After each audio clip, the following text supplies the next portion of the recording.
3 ಜನ ನಾಗರಿಕರು ಸತ್ತಿರುವಂಥದ್ದು ಒಂದು ದುರ್ಘಟನೆ ನಿನ್ನೆ ನಡೆದಿದೆ. ಅರಣ್ಯ ಇಲಾಖೆ ಹೇಳಿಕೆಯಲ್ಲಿ ಅವರೆಲ್ಲರೂ ಕೂಡ ಕಾಡು ಪ್ರಾಣಿಗಳನ್ನು ಕೊಲ್ಲುವಂಥದ್ದಕ್ಕೆ ಅದರ ಮಾಂಸವನ್ನು ಮಾರಾಟ ಮಾಡುವಂಥದ್ದಕ್ಕೆ ಹೊರಟಿದ್ರು. 4 ಜನ, ಅದರಲ್ಲಿ 3 ಜನ ಅರಣ್ಯ ಇಲಾಖೆ ಸಿಬ್ಬಂದಿ ಮೇಲೆ ಫೈರಿಂಗ್ ಮಾಡಿದ್ದಾರೆ, ನಾವು ಅದು ಕೌಂಟ್ರ್ ಮಾಡಿದ್ದೀರಿ ಅಂತ ಕೊಡ್ತಾ ಇದ್ದಾರೆ.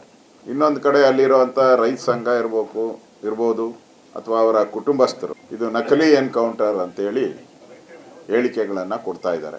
ಇಲ್ಲಿ ಬಹಳ ಪ್ರಮುಖವಾಗಿ ಗಮನಿಸಬೇಕಾಗಿರುವಂಥದ್ದು, ಈ ಘಟನೆ ಅರಣ್ಯ ಇಲಾಖೆಯಲ್ಲಿ ನನಗನ್ಸುತ್ತೆ ಕಳೆದ 10 ವರ್ಷದಲ್ಲಿ ಮೊದಲನೇ ಬಾರಿ ಈ ಥರದ ಘಟನೆ ಆಗಿರೋದು. ಮತ್ತೆ ಯಾವುದೇ ಸಂದರ್ಭದಲ್ಲೂ ಕೂಡ ಪೊಲೀಸ್ ಆಗಿರ್ಬೋದು, ಅರಣ್ಯ ಇಲಾಖೆ ಸಿಬ್ಬಂದಿ ಆಗ್ಬೋದು, ಮೊದಲು ಎಚ್ಚರಿಕೆಯನ್ನು ಕೊಡಬೇಕು, ಬಂಧಿಸಬೇಕು. ಅಥವಾ ಫೈರಿಂಗ್ ಮಾಡೋದಾದ್ರೂ ಕೂಡ ಕಾಲಿನ ಭಾಗಕ್ಕೆ ಫೈರ್ ಮಾಡಬೇಕು. ಇದು ಸಾಮಾನ್ಯವಾದಂಥ ರೂಢಿ.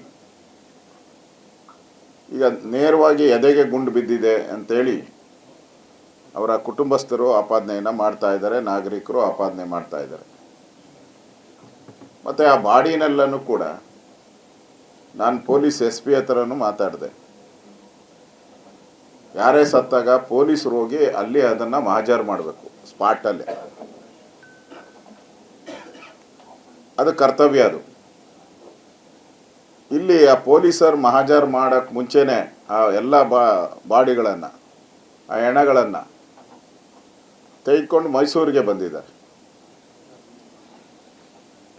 ಅಂದರೆ ಇಲ್ಲೂ ಕೂಡ ಒಂದು ಅನುಮಾನದ ಪ್ರಶ್ನೆ ಸಾರ್ವಜನಿಕರಲ್ಲಿ ಮೂಡ್ತಾ ಇದೆ. ಎರಡನೇದು ಫಸ್ಟ್ನೇದು ಡೈರೆಕ್ಟಾಗಿ ಗುಂಡು ಹೊಡೆದಿರುವಂಥದ್ದು. ಎರಡನೇದು ಅಲ್ಲಿ ಸತ್ತಿದ್ರೆ ಮಹಾಜರ್ ಅಲ್ಲೇ ಮಾಡಬೇಕಾಗಿತ್ತು ಪೊಲೀಸರ ಒಂದು ಸುಪರ್ದಿಯಲ್ಲಿ, ಅದು ಕೂಡ ಆಗಿಲ್ಲ. ಮತ್ತು ಅವರು ಇತಿಹಾಸ ಏನು ಅನ್ನೋದ್ರ ಬಗ್ಗೆನೂ ಕೂಡ ಇನ್ನೂ ಅರಣ್ಯ ಇಲಾಖೆ ಯಾವುದೇ ಹೇಳಿಕೆಗಳನ್ನು ಬಿಡುಗಡೆ. ಹಿಂದೆ ಅವರೇನಾದರೂ ಈ ಥರ ಪ್ರಾಣಿಗಳನ್ನು ಕೊಲ್ತಾ ಇದ್ರ, ಮಾಂಸ ಮಾರಾಟ ಮಾಡ್ತಾ ಇದ್ರ ಅನ್ನೋದ್ರ ಬಗ್ಗೆ ಯಾವುದೇ ದಾಖಲೆಗಳು ಇನ್ನೂ ಅರಣ್ಯ ಇಲಾಖೆ ಕೊಟ್ಟಿಲ್ಲ. ಮತ್ತು ಈ ಘಟನೆ ಆದಮೇಲೆ ಯಾರು ಶೂಟ್ ಮಾಡಿದಾರೋ ಅವರೆಲ್ಲರೂ ಕೂಡ ಕಾಣೆ ಆಗ್ಬಿಟ್ಟಿದ್ದಾರೆ. ಅವರು ಪೊಲೀಸರಿಗೆ ಹೋಗಿ ಸರೆಂಡರ್ ಆಗಬೇಕಾಯ್ತು ಆ್ಯಕ್ಚುಲಿ, ಯಾಕೆಂದರೆ ಅವ್ರ ಮೇಲೆ ಕೇಸ್ ಫೈಲ್ ಆಗಿದೆ ಈಗಾಗಲೇ. ಮತ್ತು ಅವರು ಸರೆಂಡರ್ ಆಗಿ ಸ್ಟೇಟ್ಮೆಂಟ್ ಕೊಡಬೇಕಾಯ್ತು, ನಾನು ಯಾಕೆ ಮಾಡಿದೆ, ಯಾವ ಕಾನೂನು ಅಡಿಯಲ್ಲಿ ಮಾಡಿದೆ ಅಂತ ಅವರು ಪೊಲೀಸ್ ಇಲಾಖೆ ಮುಂದೆ ಸ್ಟೇಟ್ಮೆಂಟ್ ಕೊಡಬೇಕಾಯ್ತು. ಅದು ಕೊಟ್ಟಿಲ್ಲ ಅವರು. ಇಲ್ಲೇನೋ ಒಂದು ರೀತಿ ಗೊಂದಲ ಕಾಣ್ತಾ ಇದೆ. ನಾಗರಿಕರ ಹೇಳಿಕೆಗೂ ಅರಣ್ಯ ಇಲಾಖೆ ಹೇಳಿಕೆಗೂ ಬಹಳ ಗೊಂದಲ ಸೃಷ್ಟಿಯಾಗಿದೆ. ಅದರಿಂದ ಸತ್ಯಾಸತ್ಯತೆ ಹೊರಗಡೆ ಬರಬೇಕು. ಸತ್ಯಾಸತ್ಯತೆ ಹೊರಗಡೆ ಬರಬೇಕು ಅಂದರೆ ಇದು ನ್ಯಾಯಾಂಗ ತನಿಖೆ ಆಗಬೇಕು. ಈಗ ಮುಖ್ಯಮಂತ್ರಿ ಆಪಾದನೆ ಬರುತ್ತೆ ಅಂತೇಳಿ AC ನೇತೃತ್ವದಲ್ಲಿ, ಅಸಿಸ್ಟೆಂಟ್ ಕಮಿಷನರ್ ನೇತೃತ್ವದಲ್ಲಿ ಒಂದು ತನಿಖಾ ಸಂಸ್ಥೆಯನ್ನು ಮಾಡಿದ್ದಾರೆ. ಅಧಿಕಾರಿಗಳ ಮೇಲೆ ಅಧಿಕಾರಿಗಳೇ ತನಿಖೆ ಮಾಡಿದ್ರೆ ಹಳ್ಳ ಹಿಡಿಯೋದು ಗ್ಯಾರಂಟಿ. ಇದುವರೆಗೂ ಮಾಡಿರೋ ಒಂದು 100 ತನಿಖೆ 100 ಅವ್ರ ಪರವಾಗೇ ಬಂದಿದೆ, ಒಂದು ವಿರುದ್ಧವಾಗಂತೂ ಬರೋಕ್ಕೆ ಸಾಧ್ಯನೇ ಇಲ್ಲ. ಅದರಿಂದ ಸತ್ಯಾಸತ್ಯತೆ ಹೊರಗಡೆ ಬರಬೇಕಾದ್ರೆ ಇದು ನ್ಯಾಯಾಂಗ ತನಿಖೆ ಆಗಬೇಕು. ನ್ಯಾಯಾಂಗ ತನಿಖೆ ಆಗೋವರೆಗೂ ಕೂಡ ಯಾರು ತಪ್ಪಿತಸ್ಥರಿದ್ದಾರೆ ಅವ್ರನ್ನ ಕರ್ತವ್ಯದಿಂದ ಮುಕ್ತಿಗೊಳಿಸಬೇಕು. ಸಾರ್ವಜನಿಕರಲ್ಲಿ ಇರ್ತಕ್ಕಂಥ ಈ ಗೊಂದಲ ಇವತ್ತು ಕೂಡ, ನೆನ್ನೆನೂ ಕೂಡ ಹೋರಾಟ ನಡೆದಾಯಿತು. 4-5 ಸಾವಿರ ಜನ ಹೋರಾಟದಲ್ಲಿ ಭಾಗಿಯಾಗಿದ್ದರು. ಇವತ್ತು ಕೂಡ ಹೋರಾಟ ಮಾಡ್ತಾ ಇದ್ದಾರೆ. ಅದರಿಂದ ಜನಗಳಿಗೆ ಗೊಂದಲ ಇದೆ. ಈ ಗೊಂದಲ ನಿವಾರಣೆ ಮಾಡಬೇಕಾದ್ರೆ ನ್ಯಾಯಾಂಗ ತನಿಖೆ ಆಗಬೇಕು ಅನ್ನೋ ಆಗ್ರಹವನ್ನು ನಾನು ಮಾಡ್ತಾ ಇದ್ದೀನಿ. ಮತ್ತು ಈ ಒಂದು ಇದರಲ್ಲಿ ಗುಂಡಿನ ದಾಳಿ ಅನಿವಾರ್ಯನಾ ಆಗಿತ್ತಾ ಅನ್ನೋದ್ರ ಬಗ್ಗೆನೂ ಒಂದು ಯಕ್ಷ ಪ್ರಶ್ನೆ ಬರುತ್ತೆ. ಅವಶ್ಯಕತೆ ಇತ್ತಾ ಅನ್ನೋ ಪ್ರಶ್ನೆನೂ ಕೂಡ ಬರ್ತದೆ. ಯಾರೋ ಒಬ್ಬರಿಗೆ ಗುಂಡು ಹಾಕಿದ್ರು ಕೂಡ ಇನ್ನು ಉಳಿದವರೆಲ್ಲ ಓಡಾಬಿಟ್ಟಿರೋರು. 3 ಜನರ ಮೇಲೆ ಗುಂಡು ಹಾಕುವಂಥ ಅವಶ್ಯಕತೆ ಏನಿತ್ತು? 3 ಜನದ ಹತ್ರ ರೈಫಲ್ ಇತ್ತ, ಮದ್ದು ಗುಂಡುಗಳಿತ್ತ? ಮತ್ತು ಇದುವರೆಗೂ ಕೂಡ ಅರಣ್ಯ ಇಲಾಖೆ ಮಾಧ್ಯಮಕ್ಕೆ ಯಾವ್ಯಾವ ಬಂದೂಕ ಇತ್ತು ಅಂತ ಇನ್ನೂ ತೋರಿಸಿಲ್ಲ. ಅಲ್ಲಿ ಮಾಂಸ ಎಷ್ಟು ಸಿಕ್ತು ಅಂತ ಇನ್ನೂ ತೋರಿಸಿಲ್ಲ. ಅವ್ರ ಹತ್ರ ಏನೇನು ವೆಪನ್ ಇತ್ತು ಅದೆಲ್ಲ ಇನ್ನೂ ತೋರಿಸಿಲ್ಲ ಅವ್ರ ಮಾಧ್ಯಮಕ್ಕೆ. ಇದೆಲ್ಲನೂ ಕೂಡ ಇವತ್ತು ಕ್ವಶನ್ ಮಾರ್ಕ್ ಆಗಿದೆ. ಇದೆಲ್ಲವನ್ನು ಗಮನದಲ್ಲಿಟ್ಕೊಂಡು ಇಲಾಖಾ ತನಿಖೆ ಏನು ಮಾಡಿದ್ದೀರಾ ಅದರಿಂದ ಸತ್ಯ ಹೊರ ಬರಲ್ಲ, ಅದನ್ನು ಯಾರೂ ನಂಬೋದೂ ಇಲ್ಲ. ಅದು 6 ದಿನದಲ್ಲಿ ಕೊಡು ಅಂತ ಹೇಳ್ತೀರಾ, ಅದು 60 ದಿನ ಆದರೂ ಕೊಡಲ್ಲ. ಅದು ಹೆಸರಿಗಷ್ಟೇ 6 ದಿನ, 60 ದಿನ ಆದರೂ ಅದು ತನಿಖೆ ಆಚೆ ಬರೋದೇ ಇಲ್ಲ. ಅದರಿಂದ ಇದನ್ನು ನ್ಯಾಯಾಂಗ ತನಿಖೆಗೆ ಒಪ್ಪಿಸೋ ಮುಖಾಂತರ ಸತ್ಯಾಸತ್ಯತೆ ಹೊರಗಡೆ ಬರಬೇಕು ಅನ್ನೋ ಆಗ್ರಹವನ್ನು ನಾನು ಮಾಡ್ತಾಯಿದ್ದೀನಿ. ನಾನು ರಾಮಲಿಂಗಾರೆಡ್ಡಿ ಅವರು ಅರಣ್ಯ ಸಚಿವರು, ಅವರು ಅರಣ್ಯ ಸಚಿವರು ಆದ ತಕ್ಷಣವೇ 3 ಜನ ಎನ್ಕೌಂಟ್ರ್ ಔಟಿದ್ದಾರೆ. ಅವರು ಇದುವರೆಗೂ ಅಲ್ಲಿ ಹೋಗ್ಬೇಕಾಯ್ತು. ಆ್ಯಕ್ಚುಲಿ 3 ಎನ್ಕೌಂಟ್ರು, ಒಬ್ಬ ಇನ್ನೂ ಆಸ್ಪತ್ರೆಯಲ್ಲಿ ಟ್ರೀಟ್ಮೆಂಟ್ ತಗೊತಾ ಇದ್ದಾನೆ. ಒಟ್ಟು 4 ಜನ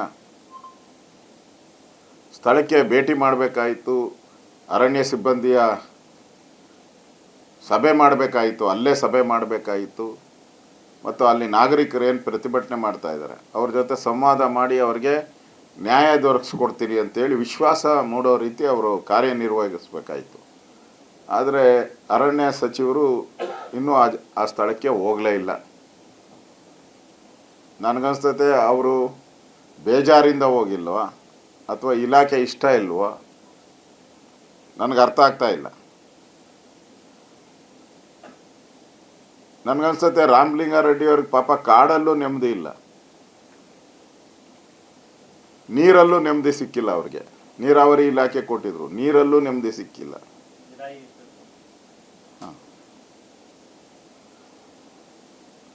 ಆಮೇಲೆ ನಗರದಿಂದನೂ ಅವ್ರನ್ನ ಓಡಿಸ್ಬಿಟ್ರು, ನಗರದಲ್ಲೂ ಇಲ್ಲ ಅವ್ರಿಗೆ ನೆಮ್ಮದಿ.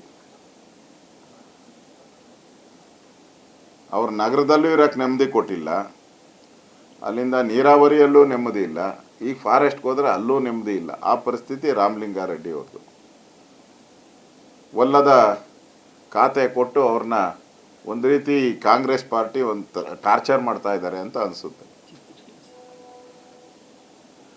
ಹಿಂದೆ IAS ಅಧಿಕಾರಿಗಳನ್ನ ಪದೇ ಪದೇ ಟ್ರಾನ್ಸ್ಫರ್ಗಳು ಮಾಡ್ತಾ ಇದ್ದಾರಲ್ಲ, ಹಂಗೆ ಇವ್ರನ್ನೂ ಅಷ್ಟೇ ಪದೇ ಪದೇ ಟ್ರಾನ್ಸ್ಫರ್ ಮಾಡಿ ಮಾಡಿ ಅವ್ರಿಗೆ ಬೇಜಾರಾಗಿ ಕಾಣ್ತಾ ಇದೆ ಅದರಿಂದ.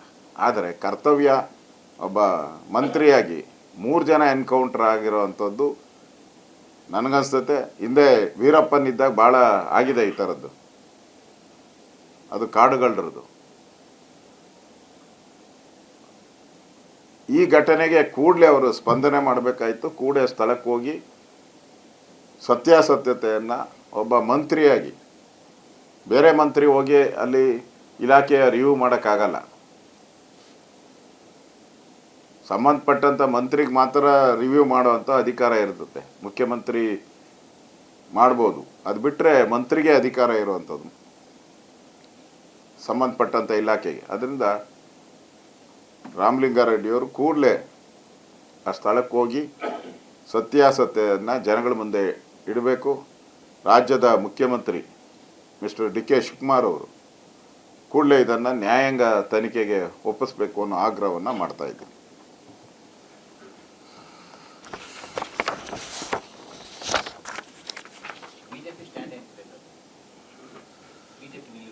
BJP ನ್ಯಾಯಾಂಗ ತನಿಖೆ ನಿಲುವು ನಮ್ಮದು. ಸತ್ಯ ಹೊರಗಡೆ ಬರಬೇಕು. 2 ಡಿಫ್ರೆಂಟ್ ಹೇಳಿಕೆ ಬರ್ತಾ ಇದೆ, ನಾಗರಿಕರದೊಂದು, ಅಧಿಕಾರಿಗಳದೊಂದು. ಅದರಿಂದ ಸತ್ಯ ಹೊರಗಡೆ ಬರಬೇಕು. ಅವ್ರು ರಿಯಲ್ಲಾಗಿ ಪೋಚರ್ಸ, ಅವರು ಹಿಂದೆ ಎಷ್ಟು ಕೇಸ್ ಇದೆ ಅವ್ರ ಮೇಲೆ, ಯಾವ್ಯಾವ ಸಂದರ್ಭದಲ್ಲಿ ಅವರು ಪ್ರಾಣಿಗಳನ್ನು, ಜಿಂಕೆಗಳನ್ನು ಕೊಲ್ತಾ ಇದ್ರು, ಹುಲಿಯನ್ನು ಕೊಂದಿದ್ದಾರೆ, ಈ ಥರದ್ದೆಲ್ಲ ಅವರ ಪೂರ್ವಾಪರ ಏನು ಹೇಳಿದೆ. ಏಕಾಏಕಿ ಅವರು ಪೋಚರ್ಸ್ ಆಗೋಕ್ಕೆ ಸಾಧ್ಯ ಇಲ್ಲ, ಏಕಾಏಕಿ ಅವರು ಕಳ್ಳರಾಗಕ್ಕೆ ಸಾಧ್ಯನೇ ಇಲ್ಲ. ಅದರಿಂದ ಅವರ ಪೂರ್ವಾಪರ ಚರಿತ್ರೆ ಏನಿದೆ ಅದು ಜನಗಳ ಮುಂದೆನೂ ಹೇಳಬೇಕು. ಇಲ್ಲ ಅಂತ ಹೇಳಿದ್ರೆ ಯಾಕೆ ಅವ್ರನ್ನ ಎನ್ಕೌಂಟ್ರ್ ಮಾಡಿದ್ರಿ ಅಂತಲೂ ಕೂಡ ಜನರ ಮುಂದೆ ಹೇಳ್ಬೇಕು ನೀವು. ಅದರಿಂದ ಇದು ನ್ಯಾಯಾಂಗ ತನಿಖೆ ಆಗಬೇಕು. ಅಧಿಕಾರಿಗಳು ಮಾಡಿದ್ರೆ ಇದನ್ನು ಮುಚ್ಚಾಕ್ತಾರೆ ಅಷ್ಟೇ.